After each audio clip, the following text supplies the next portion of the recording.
फकरुल्लाह। फक्र है जनाब। तुम पेरिस वाले खेमे में जाओ, तुम्हें पेरिस में फाड़ना है।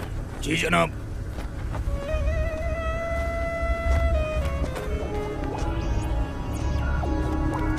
फकरुल्लाह। फकर है जनाब। तुम अमेरिका वाले खेमे में जाओ, तुमको अमेरिका में फाड़ना है। जनाब। फखरुल्लाह। फखर है जनाब। वो तो हमको भी है तुम पर। तुम हमारे साथ आओ, तुमको हिंदुस्तान में फाड़ना है। मुझे हिंदुस्तान में शहीद नहीं होना जनाब।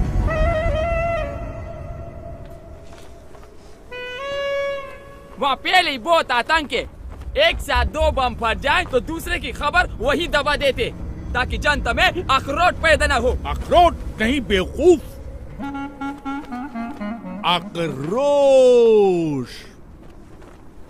बाकी का टीआरपी नेता ले जाते। मुझे तो इंटरनेशनल न्यूज बनना है। Love in Paris, americano. खामोश।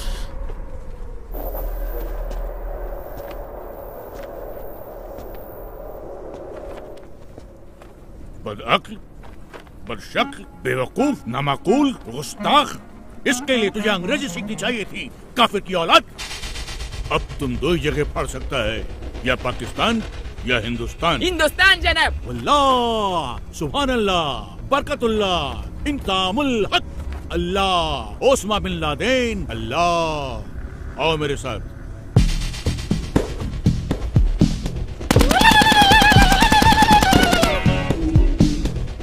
और एक बात ध्यान रखना, किसी भी मुल्क में जाकर फाड़ने के लिए सबसे पहले तुम्हें उस मुल्क के आम आवाम का एक हिस्सा बनना पड़ेगा, जिससे किसी को भी तुम पर शक न हो।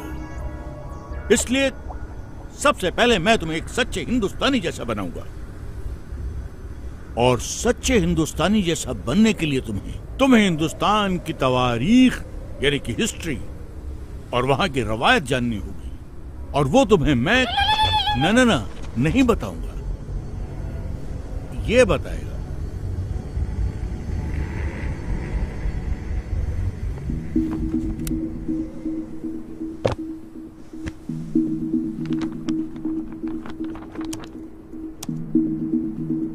We made a tryst with destiny, and now the time comes when we shall redeem our pledge. Among those Indians who are now abroad, I expect that Indians living in Axis countries or in कोई बड़ी बात नहीं है बिस्मिल साहब। बड़ी बात तो ये है कि जिस्म से टपका हुआ एक बूंद खून आने वाली नस्ल के सारे खून में उबाला ला सकता है या नहीं। बहकेंगे तेरी फिजा में हम बन के हवा का झोंका, किस्मत वालों को मिलता वैसे।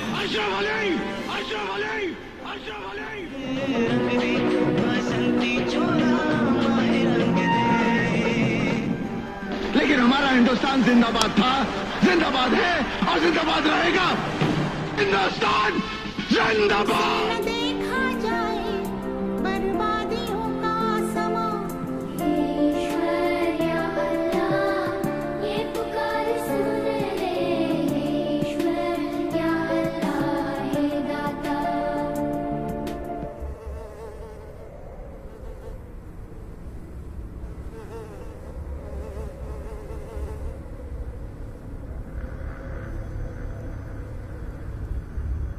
सुभान अल्लाह, अब तो एकदम हिंदुस्तानी जैसा लगता है। कैसा महसूस होता है? एकदम इंसान जैसा।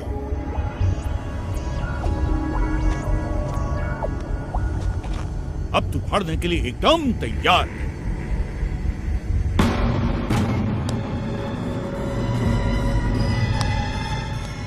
जाओ, अब फाड़ दो इसको।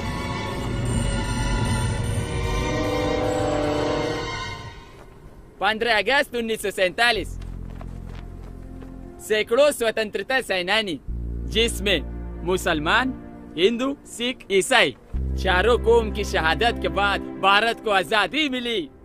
एक ही तिरंगे के नीचे खड़ा होकर हम सब ने मिलकर भारत का संविधान बनाया, जिसमें जितना अधिकार एक हिंदू को दिया, उतना ही अधिकार एक मुसलमान को, और उतना ही एक सिख और उतना ही एक ईसाई को दिया। एक ऐसा देश जो हर मजहब को जानता हो, पहचानता हो, अपना मानता हो। ऐसा देश जहाँ पर हिंदू के मंदिर की घंटियों के साथ अजान मिलकर पूरे हिंदुस्तान को एकता का पाठ पढ़ाती हो। ऐसे देश पे कोई कैसे बम फाड़ सकता है? एक ऐसा देश जहाँ पर हिंदू और मुसलमान दोनों फांसी के तख्ते पर चढ़ गए हो, झूल गए हो। ऐसे देश पे बम कोई कैसे फाड़ सकता है? खामोश, नामाकुल, बदबख्त, गड़रिये की औलाद, काफिर। वापस तो हमारा बम हम खुद फाड़ देगा, हम खुद फोड़ेगा इसको। अरे हाँ, छोड़ दो इसको।